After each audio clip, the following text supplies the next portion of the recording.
Pertanyaan saya adalah, di negara-negara barat saat ini, universitas dan sekolah mengajarkan kurikulum yang terkadang tidak selaras dengan nilai-nilai Islam. Di sisi lain, kebebasan berbicara juga sedang terancam di negara-negara tersebut. Bagaimana kita sebagai Ahmadi harus mempersiapkan diri untuk menghadapi apa yang akan datang? Huzur tercinta, dimohon untuk memberikan wawasannya tentang bagaimana kita harus bersiap menghadapi serangan balik atau bahkan mungkin penganiayaan di negara-negara barat. Masalah ini tidak bisa digeneralisir begitu saja. Kurikulum secara umum selaras dengan ajaran Islam, namun ada beberapa bagian dari kurikulum seperti seks dan hal-hal lain yang sebenarnya tidak selaras dengan ajaran Islam. Ini adalah hal-hal yang secara alami dipelajari orang pada usia yang lebih tua. Hal-hal seperti itu seharusnya tidak diajarkan pada usia muda, oke?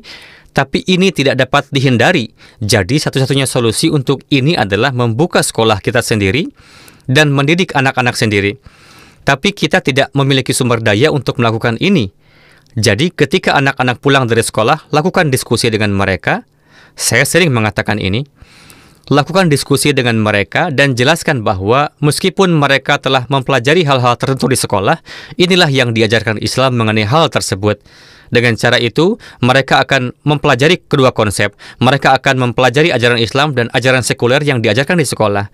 Penganiayaan tidak muncul begitu saja karena Anda tidak setuju dengan kurikulum.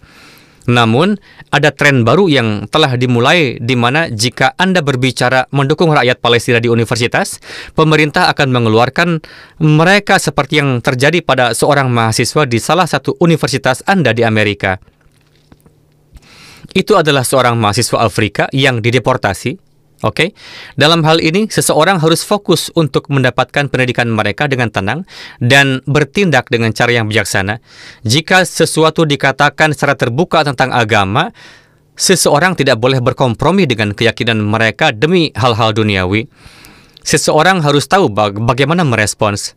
Ada garis yang sangat tipis yang harus ditarik seseorang. Seseorang harus tahu bahwa ini adalah agama dan ini adalah ajaran sekuler, dan seseorang harus tahu bagaimana mengelola kedua hal tersebut bersama-sama. Seseorang harus merenungkan hal ini sendiri.